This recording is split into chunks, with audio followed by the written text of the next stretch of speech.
premier jeu, là, c'est d'arriver à se mettre dans la peau de quelqu'un qui serait utilisateur de ton service. Donc on va inventer une personne qui pourrait être un client type. Peut-être c'est quelqu'un de maniaque, qui n'aime pas quand il faut faire la queue, qui n'aime pas quand il y a trop de monde.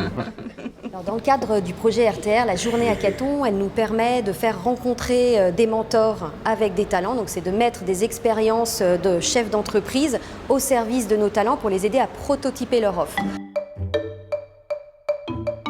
J'ai déjà réfléchi pas mal sur mon projet, mais faire pareil avec l'aide de quelqu'un qui a une grande expérience dans l'accompagnement ou l'entrepreneuriat, ça m'aide tellement. J'ai réussi à modulariser mon offre et définir les services différents.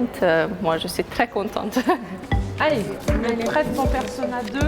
Allez. Ouais. Donc, avec les jeunes talents, on va changer de rôle les uns les autres. C'est évidemment passionnant de les questionner, de pousser plus loin leurs connaissances dans ces différents aspects. Tiens, si je me mettais à la place du client, comment je réagirais? Et bien sûr, en tant que fournisseur, qu'est-ce que ça m'apporte de me mettre dans la peau du client? Donc là, se dessine quelque chose de très humain. Hein. Ce cœur-là, on va bien le faire ressortir. Assiduité et persévérance.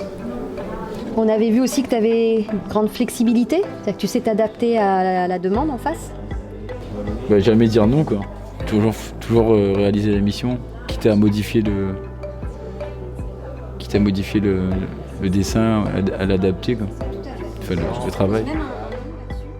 Ce que j'espère pour les talents RTR et surtout à l'issue de ce hackathon, c'est qu'ils arrivent à oser, à passer ce premier pas et à tester le plus rapidement possible dans la réalité leurs idées. Parce qu'en fait, un projet entrepreneurial, ça se construit avec la réalité et la pratique. On ne peut pas tout projeter, on ne peut pas tout inventer. Donc c'est comment on monte progressivement les étapes. La peur, c'est une énergie. Et c'est sûr que quand on est entrepreneur, on en a beaucoup, il y a beaucoup de peur. C'est pas le mot qu'il faut lui donner, c'est que des challenges. Il n'y a que des challenges. On prend un challenge un par un, on l'observe, on cherche les solutions et on y va.